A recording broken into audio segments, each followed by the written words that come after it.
eran los organismos de control del Estado los que mantenían a todos estos pueblos profundamente atados los unos a los otros, porque hay de que usted levantara la cabeza. Entonces, Orwell escribe la historia de un mundo completamente controlado.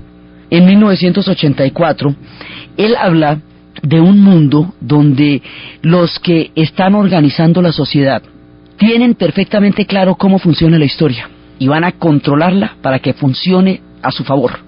Hablan de una sociedad, esto es hipotético, hablan de una sociedad donde existen 3 niveles de personas: los altos, los bajos y los medios. ¿Sí? Los altos viven divinamente, los medios siempre van a querer ser altos, los bajos se unirán con los medios para tratar de ser ellos medios y derrocar a los altos, digamos, es la dinámica social. Entonces, para que esto se mantenga en los niveles de altos, medios y bajos, hay que controlar y manipular la sociedad. Él habla de una sociedad industrial que, como ya produce suficientes excedentes para satisfacer las necesidades básicas de la mayoría de la población, si todo el mundo comiera, todo el mundo pensaría.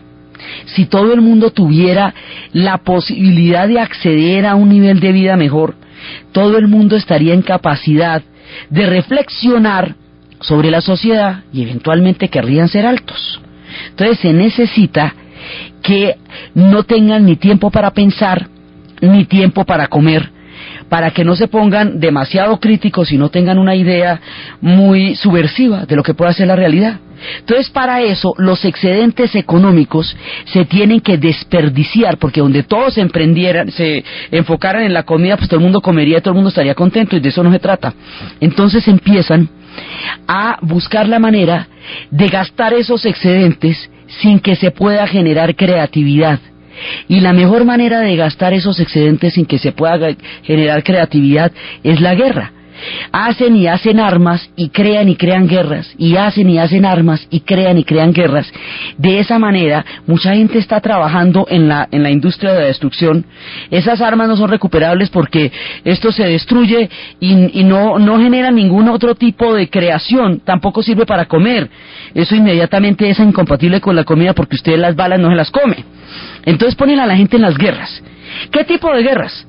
Guerras que no se puedan ganar, pero que tampoco se puedan perder. Guerras de tablas, como fue la Guerra Fría, una guerra en la que usted finalmente no va a definir nada, pero tiene a todo el mundo ahí. En la guerra usted empieza a manejar el miedo. El miedo, porque usted no puede estar tan asustado que no pueda respirar, porque así no hay chiste. Tiene que estar asustadito, como con panquín. De eso que usted sienta que alguien lo puede salvar. Porque si usted no siente que tenga esperanza que lo pueda salvar nadie, ahí ya no sirve el terror. Tiene que ser un terror del cual alguien lo pueda salvar. Entonces ese terror tiene que tener alguien a quien odiar, alguien que encarne el odio y alguien que encarne la salvación. El odio tiene que tener la figura de una persona, porque los ideales o las ideas son difíciles de odiar en sí mismas. Entonces tiene que ser un fulanito que encarne el odio y otro fulanito que encargue la salvación. De esa manera mantienen la mente de las personas funcionando alrededor del miedo y funcionando alrededor del odio. Aquí se trata de controlar la mente de las personas en la sociedad para evitar que tengan la capacidad crítica para revisar su situación histórica. Entonces, de esa manera le van a manipular el miedo a la muerte. Marcuse diría que quien controla el miedo a la muerte y controla la sexualidad, controla lo profundo de la psiquis de una sociedad. Entonces, empiezan a darle toda la alimentación al miedo. Hay prácticas cotidianas para hacer que esto sea eficaz. Por ejemplo, los 2 minutos de odio diarios. Todos los días por la mañana le echaban 2 minutos de odio. Fulanito de tal es el enemigo. Su terror es el terror suyo. Él engendra su destrucción. Por la mañana se levantaban con un sistema de cámaras de alguien que estaba observando hasta los pensamientos más profundos. El que observa los pensamientos más profundos se llama el Gran Hermano. Eso significa, el Gran Hermano es la figura omnipresente de la novela de George Orwell, que se mete hasta en lo profundo de la conciencia de las personas para vigilar qué es lo que piensan. ¿De qué los están vigilando? Los vigilan para que no escriban, porque quien escribe reflexiona. para que no conozcan la historia, porque quien la conoce sabe que se la están volviendo a aplicar. Entonces la historia la van cambiando permanentemente y la van alterando para que usted piense que la situación que vive siempre ha sido así, es eterna y es de la única manera que puede funcionar. Entonces, están revisando permanentemente la historia. Como saben que el pensamiento se expresa a través del lenguaje, hacen diccionarios cada vez con menos palabras, para que usted le disponga de menos elementos para poder expresar sus ideas. De manera que si usted está hablando con muchas más palabras de las que tiene el diccionario, ya empieza a ser sospechoso. Se trata de que todo el mundo crea en este sistema del fanatismo y del odio, porque si no se la cree todo el mundo no funciona. Que se la crea la mayoría.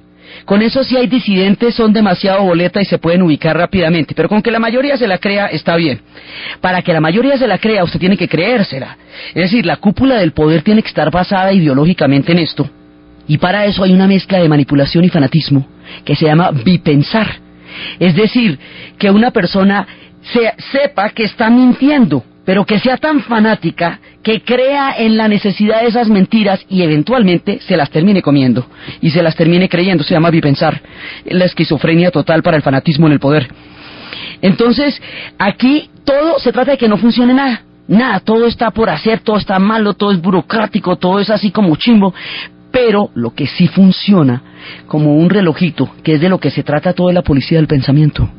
Los que vigilan usted qué está pensando y qué no está haciendo, y qué está haciendo y qué no está haciendo, y cómo controlan su mente, su lectura, su odio, sus pasiones, sus amores. Todo se lo van dirigiendo. Esto es, digamos, una ingeniería total, que es lo que plantea la novela, y la guerra sirve para eso. La guerra tiene que ser eterna, permanente, pero entonces es un momento que la gente se aburre. Entonces, por ejemplo, si mueren 2 diarios, es el momento en que la gente se aburre. Pero un día tienen que morir 100, como para que la vaina coja emoción. ¿Sí? Entonces, a veces los malos tienen que ganar rotundamente para que de nuevo el miedo pueda operar. Y a veces los buenos tienen que ganar rotundamente para que haya esperanza. Y a veces, las alarmas se dosifican. Y hay veces se suben las alarmas, y hay veces se bajan las alarmas. Y hay veces se tienen que crear operaciones de terror, para que la gente vuelva y se asuste y le olvide, que no le vaya a olvidar que tiene que estar asustada para que pueda estar funcionando de acuerdo con el sistema. Entonces le suben las alarmas y a veces le bajan las alarmas, y así van manejando una dinámica del terror que necesita ciertas puestas en escena frecuentes, periódicas, de diferentes intensidades, para mantener el gran negocio y el gran aparato que es la guerra, para la economía, para gastar los excedentes, para la política, para que la gente esté ocupada en la cabeza y no me ponga a pensar cómo es la naturaleza de la sociedad donde está viviendo y a qué tendría derecho, que es a lo que no pueden llegar a pensar. Entonces, George Orwell hace este modelo y nos empieza a contar cómo se usa la ideología. Hay un departamento específico del lenguaje, y el lenguaje empieza a manejar los eufemismos para no llamar a las cosas por su nombre, y a la libertad le dicen opresión, y los ministerios son una maravilla. El Ministerio de la Verdad es el que se encarga de perpetuar las mentiras. El Ministerio de la Educación es el que se encarga de que la gente sea ignorante. El Ministerio de la Paz es el que está haciendo la guerra. Y así empiezan a crear estos equívocos. Entre los equívocos y los eufemismos, la gente va perdiendo la referencia de qué es qué en dónde. Esto en los tiempos modernos se llamaría fuego amigo, daño colateral, operaciones quirúrgicas, en las cuales la guerra empieza a tener nombres que no tengan que ver con la muerte. Entonces, fuego amigo es que menos mal no murió de nada grave porque era uno de los mismos. Daño colateral es que quien no manda estar parado en el puente que vamos a volar ustedes que cruzándolo. Una operación quirúrgica quiere decir que es lo mismo una cirugía para sanar a una persona de una apendicitis que un bombardeo en un pueblo donde matan gente. Entonces, digamos, el manejo del lenguaje es fundamental para la manipulación del pensamiento. Esta novela de George Orwell, George Orwell muere en el 49. O sea, mire desde cuándo el hombre entendió esto, y él lo entiende a partir del modelo de Stalin. Cuando él ve